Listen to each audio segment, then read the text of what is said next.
بسم اللہ الرحمن الرحیم۔ السلام علیکم۔ روشنی لائٹ چینل میں خوش آمدید۔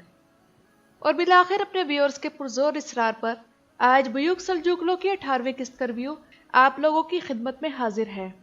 تو آج کی ویڈیو میں ہم ان سوالات پر بھی بات کریں گے کہ کیا سلطان ملک شاہ مر جائے گا؟ اور یہ وہی تاریخی حقیقت ہے جس کے مطابق سلطان ملک شاہ کو حشیشین کی طرف سے ہی زہر دیا گیا تھا۔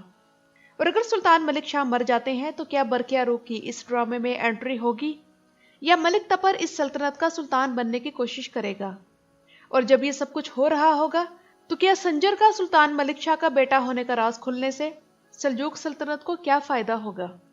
تو آج کی ویڈیو میں ہم ان سوالات پر بات کریں گے، مگر اس سے پہلے میں یہ بتانا چاہوں گی کہ چند دن پہلے میں نے سنجر کا ایک انٹرویو دیکھا، یعنی ایکن کوچ کا، جو کہ سلطان سنجر کا کردار ادا کر رہے ہیں۔ یہ انٹرویو ترکی زبان میں ہے۔ ہسٹورک سیریز والوں نے اس کا اردو ترجمہ کیا ہے۔ آپ لوگ دیکھنا چاہیں تو میری اس ویڈیو کے ڈسکرپشن باکس میں لنک موجود ہے۔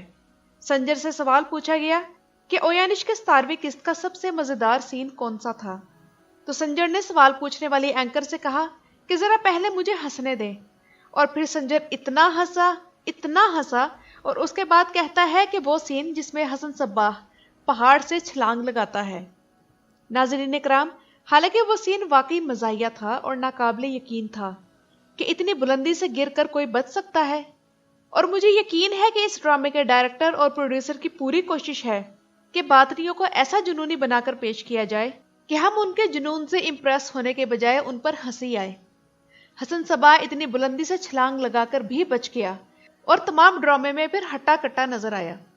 حالانکہ اسی انٹرویو میں سنجر سے پوچھا گیا کہ اب آپ 2 تلواروں سے کیوں نہیں لڑتے، اور سنا ہے کہ آپ کے ہاتھ پر چوٹ لگی ہے، تو ایکن کوچ نے جواب دیا کہ ہاں، تلوار بازی کی پریکٹس کے دوران کٹ لگا اور میری وہ انگلی صرف تھوڑے سے گوشت کے ساتھ ہی ہاتھ سے جڑی ہوئی ہے۔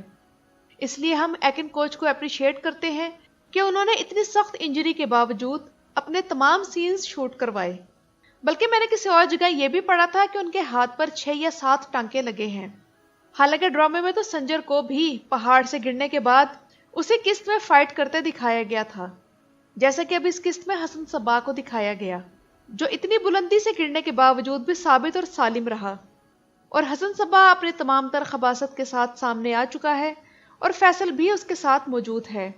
اس کا باطنی رفیق بہرام مارا جا چکا ہے، اور رفیق کی کمی بھی اب فیصل ہی پوری کرے گا، یعنی اب بگ گنز میدان میں آ چکی ہیں۔ جو لوگ کہتے تھے کہ ہمیں سمجھ نہیں آتی کہ سنجر کا ملک شاہ کا بیٹا ہونے کا راز اگر کھل گیا تو کیا ہوگا، تو ان کے لیے یہ قسط بہترین ہے۔ اس میں کھل کر بار بار بتایا گیا ہے کہ اس راز کے کھلنے سے سلطنت کے مستقبل پر کیا اثرات ہو سکتے ہیں، اور لگتا ہے اگلے قسط تک یہ راز کھل جائے گا۔ اور ویسے بھی سلطان ملک شاہ کو شک تو پہلے بھی تھا، مگر اب اس قسط کے آخری سین میں انہوں نے جس طرح سنجر کو میرے بیٹے اور مجھے ایک بار ابو پکارو کے جملے کہے، تو لگتا یہی ہے کہ سلطان ملک شاہ کو شک نہیں بلکہ یقین تھا کہ سنجر ان کا بیٹا ہے، اور تبھی اسے پچھلی قسط میں اپنی ہاتھوں سے بنائی پوستین بھی تحفے اور انعام کے طور پر دی تھی۔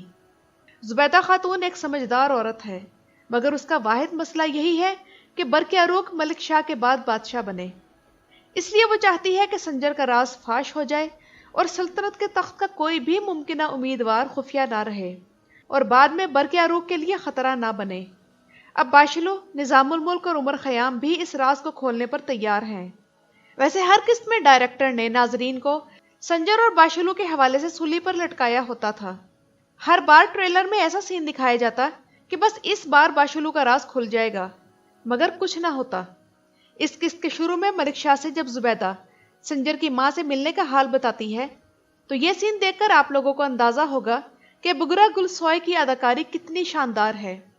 اس ایک سین میں بگرا نے اپنے چہرے پر 3 طرح کے تاثرات لانے تھے، یعنی زبیدہ سے سنجر کی ماں کے بارے میں بات کرتے ہوئے چہرے پہ تجسس کے تاثرات، پھر جب زبیدہ ملک شاہ کو کہتی ہے کہ سنجر کی ماں تو کوئی عام سی عورت ہے، تب ایسی ایکٹنگ کہ ذہن سے بہت بڑا بوجھ اتر گیا ہو، اور اس کے بعد ترکن آ کر جب ملک شاہ کو خوشخبری دیتی ہے تب خوش ہونے کے تاثرات۔ یعنی آپ لوگ جب وہ سین دیکھیں گے تو سمجھ آئے گا کہ میں کیا کہہ رہی ہوں۔ مارکوس بالکل جیرکو تائے کی طرح لگ رہا ہے، یعنی لڑنے کے لیے میدان میں آنا اور پھر میدان چھوڑ کر بھاگ جانا۔ اب بات کرتے ہیں کہ کیا سلطان ملک شاہ مر جائے گا؟ تو میرے خیال سے نہیں، کیونکہ ابھی سلطان کا آخری بیٹا محمود ترکن سے پیدا ہونا باقی ہے، جو جب 4 سال کا ہوگا تو سلطان کی موت ہوگی، جیسا کہ تاریخ میں ہے۔ بے شک سلطان ملک شاہ کو زہر دیا گیا تھا، مگر میرے خیال میں یہ وہ وقت نہیں ہے۔ ہاں اگر ڈائریکٹر اپنی مرضی کرے تو ممکن ہے، پھر لازماً برقیاروق کی بھی انٹری ہوگی اور زبیدہ خاتون ملک تپر کے ہاتھوں قتل ہوگی، اور یہ بھی تاریخ میں موجود ہے۔ اور تب سنجر کا راز کھلنے سے ملک تپر کی پوزیشن برقیاروق کے مقابلے میں زیادہ مضبوط ہوگی، کیونکہ 2 سگے بھائی سنجر اور ملک تپر ایک طرف اور برقیاروق دوسری طرف اکیلا ہوگا۔ ویڈیو پسند آئے تو کمنٹ سیکشن میں رائے ضرور دیجیے گا۔ ویڈیو دیکھنے کا شکریہ۔